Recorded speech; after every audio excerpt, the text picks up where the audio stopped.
guys, I'm Lauren Brown, and today I'm going to be doing a read aloud of The Leprechaun's Gold for St. Patrick's Day. This is by Pamela Edwards and illustrated by Henry Cole. The Leprechaun's Gold. Long ago, before even your great-great-grandfather was born, there lived in a small village in Ireland a man known as Old Pat. Old Pat was a harpist, and a good one at that. Many a weddings was made the merrier by Old Pat's harp.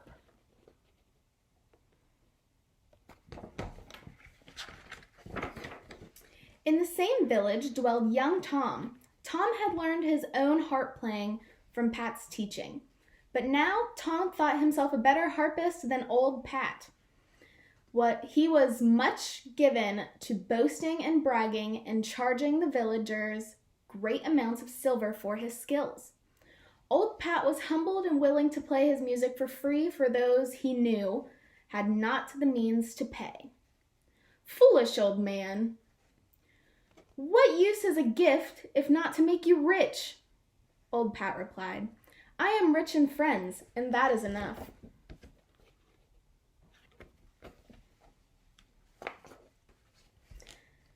It is to be supposed that life would have continued along its way for Old Pat and young Tom had they not seen the announcement.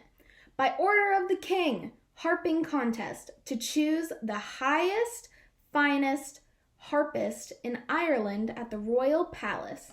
All may enter.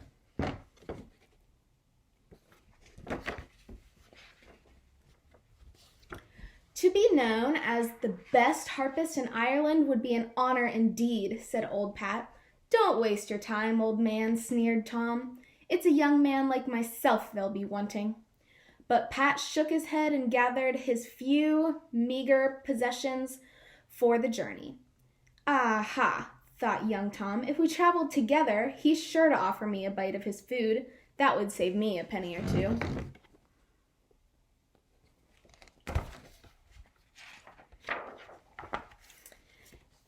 And so it was that on this night that the two sat together by their fire of twigs.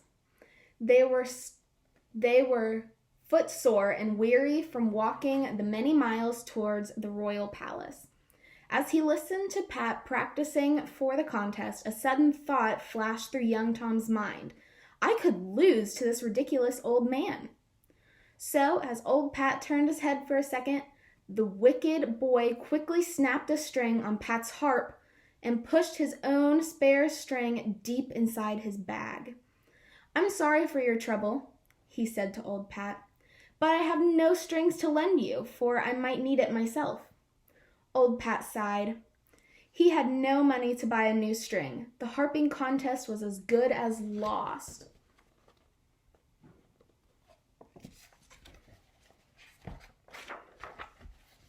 Then, suddenly, through the darkness, came a cry. "Help!" The two men shivered, for they knew tales of tricks played on poor travelers by villain leprechauns. "Surely 'tis the little people that's after us," whispered young Tom. But as the voice rose to a wail, Old Pat's kindness of heart proved stronger than his fear of leprechaun tricks. "We must find out who's in trouble," he cried to Tom. "Not I," declared young Tom. "I'll have nothing to do with it.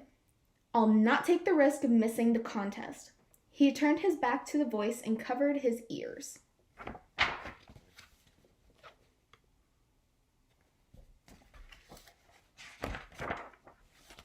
On shaking legs, Old Pat walked toward the sound of the voice.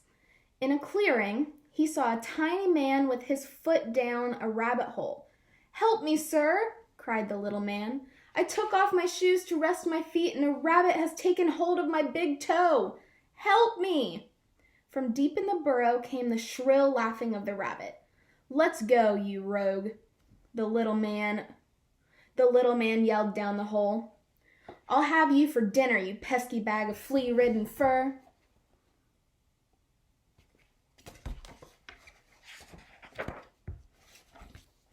"I'll soon fix that scoundrel," thought Old Pat. He bent down and barked piercingly as a fox might in the night. The rabbit let out a scream of fright, and out popped the little man's toe. "Thank you," cried the leprechaun, for a leprechaun he was.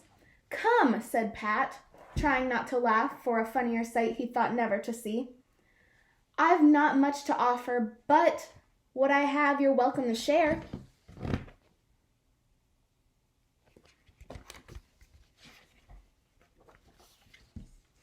Old Pat led the leprechaun back to the fire.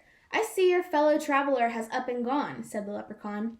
"A brave fellow indeed he proved to be, but I thank you kindly for your help. I'd like to repay you." "I'll be needing no payment," answered old Pat. He picked up his harp and began to play a soft tune to soothe the little man.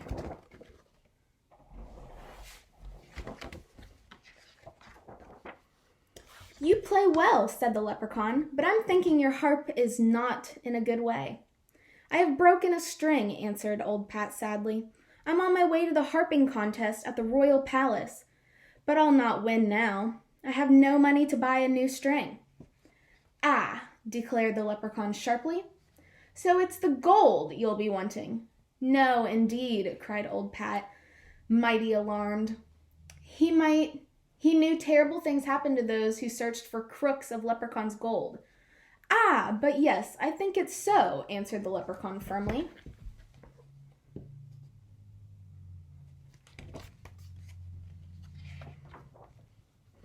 Suddenly, old Pat's eyes would not stop from closing. With a sigh, he fell asleep.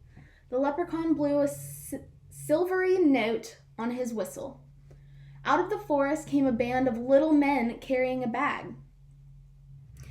"He wants the gold," said the leprechaun as he told the tale of old Pat. "You know what to do." The little men nodded solemnly as they clicked open their bags.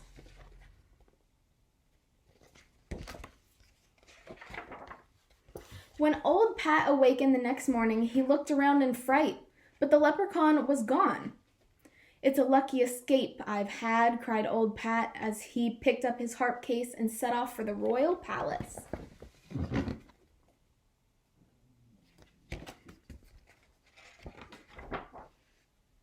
As old Pat reached the courtyard, young Tom took the stage.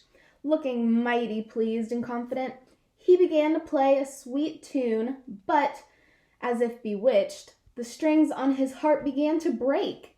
One by one, they twanged and twitched and twirled in the air until all lay dangling. Young Tom gazed at his harp in horror, but then he knew. Leprechauns. As he hung his head and shuffled from the stage.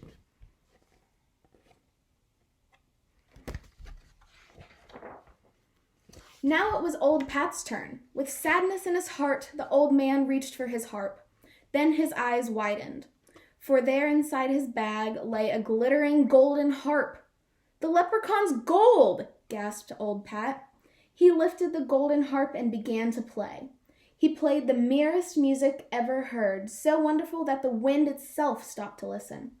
A wild tune it was, which filled the people's hearts with joy and their lips with laughter.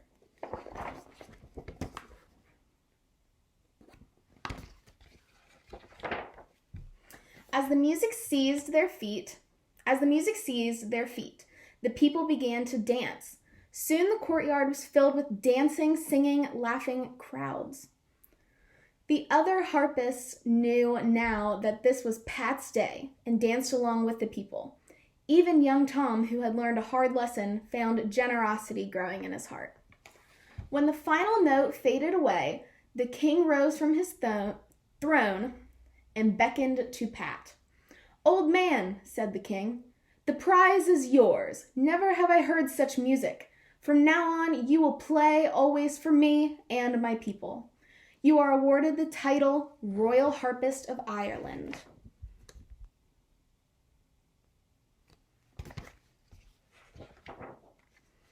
From the nearby forest came the tinkling sound of a little leprechaun laughing. The end. That was The Leprechaun's Gold by Pamela Edwards, illustrated by Henry Cole. I hope you enjoyed on this St. Patrick's Day.